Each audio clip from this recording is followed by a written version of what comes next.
Welcome to Bhusara math classes.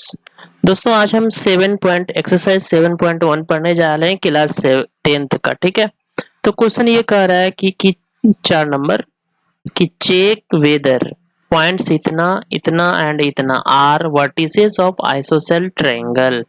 यानी ये कहना चाह रहा है कि जो आपका दिया हुआ है, ये जो दिया हुआ है और ये जो दिया हुआ है, ठीक है, ये आपका क्या है, आइसोसेल ट्रायंगल का जो है वर्टिसेस है या नहीं। तो हमको तो ये पता नहीं है, तो मान लो कि आपका कोई ट्रायंगल ले लेते हैं। ठीक है, अभी तो ये हमको पता ही नहीं कि है या नहीं है, तो मान लेते हैं कोई ट्रायंगल ले लेते हैं। ये आपका ए है, ये आपका बी है, ये आपका सी है। तो ए का वैल्यू 5, -2, बी का वैल्यू 6, 4 और सी का वैल्यू 7, -2 दिया हुआ है। ठीक है, तो यहाँ मान लेते हैं कि let triangle A B C is any triangle where, कोई ट्रायंगल हमको नहीं पता है। मान ले कि कहाँ जहाँ क्या दिया हुआ है कि वर्टिसेस ए का वैल्यू आपका दिया हुआ है 5, -2। ठीक है, बी का वैल्यू आपका दिया हुआ है 6, 4, सी का वैल्यू आपका दिया हुआ है 7, -2। इसको आप जो है x1 मान लिख सकते हैं, y1 मान लेते हैं, सॉरी y1, ये आपका x2, y2, ये आपका हो जाएगा x3, y3 मान लेते हैं, कोई दिक्कत नहीं है। तो हमको पहले तीनों साइड निकालना पड़ता है। ठीक है, उसके बाद हम तय करेंगे कि ये आइसोसेल ट्रायंगल है या नहीं, क्योंकि आइसोसेल ट्रायंगल किसको कहते हैं दोस्तों, जिसका दो साइड बराबर हो जाए। तो दो साइड बराबर होने के लिए हमको तीनों साइड निकालना पड़ेगा, तब जो है ना वो तीनों साइड में दो साइड कोई ना कोई बराबर होगा, या तो ए बी बराबर बी सी बराबर सी या सी बराबर सी। तो खैर पहले हमको तीनों साइड निकालना पड़ेगा, यानी पहले ए बी का मान निकालना पड़ेगा। तो ए बी का मान निकालने के लिए क्या करेंगे, ए और बी, ये ए और बी, इसका मतलब फॉर्मूला लिखते हैं x2 - x1 का whole square plus y2 - y1 का होल स्क्वायर बराबर रूट अंडर। ठीक है दोस्तों, यहाँ y2 का मान आपका दिया हुआ है 6 माइनस x1 का मान दिया हुआ है, सॉरी x2 का मान 6 दिया हुआ है और x1 का मान 5 दिया हुआ है का स्क्वायर प्लस y2 - y1 का मान दिया हुआ है 4 माइनस माइनस है यहाँ पे y1 का मान माइनस है, तो माइनस इंटू माइनस प्लस हो जाएगा, यानी 2 का स्क्वायर बराबर कितना हो जाएगा, रूट अंडर 6 - 1 कीजिएगा तो 1 का स्क्वायर प्लस 4 + 2 कीजिएगा तो यानी 6 का स्क्वायर बराबर रूट अंडर 1 + 36, यानी आपका हो जाएगा रूट अंडर 37। यह आपका हो गया ए बी का मान। ठीक है, अब हमको क्या निकालना है दोस्तों, BC का मान निकालना है। तीनों साइड अभी फिलहाल निकालना है, तब हमको बाद में पता चलेगा आइसोसेल ट्रायंगल है या नहीं है। तो अब निकालते हैं दोस्तों BC का value.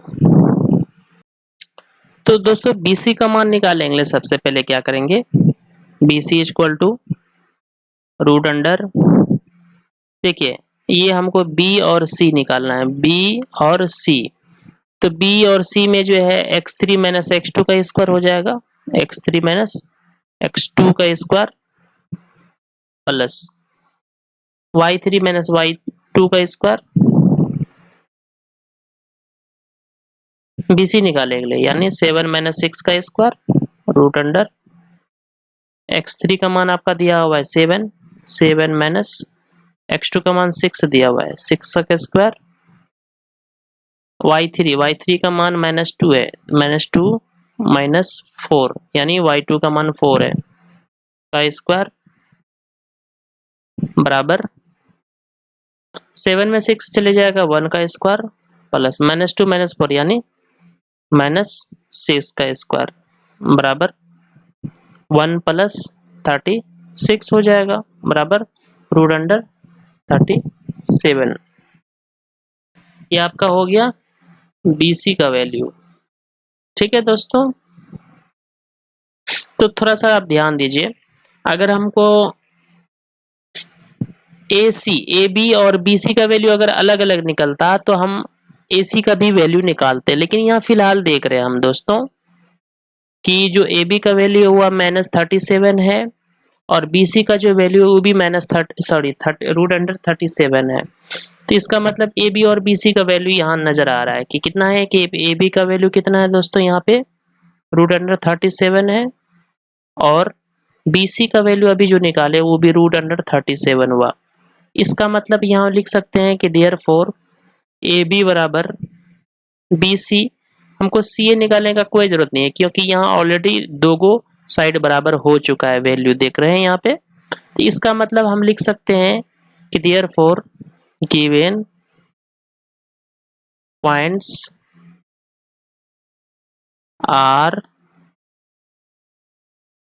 Are the vertices of isosceles triangle। ठीक है, क्यों?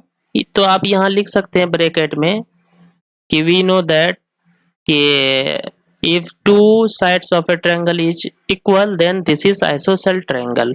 या फिर डायरेक्ट ऐसे लिख सकते हैं ए बी बराबर बी सी, इसलिए given points are vertices of isosceles triangle. वो समझ जाएगा बंदा कि अच्छा ये जानता है कि आइसोसेल ट्रायंगल किसको कहते हैं, क्योंकि दो साइड बराबर होता है आइसोसेल ट्रायंगल में।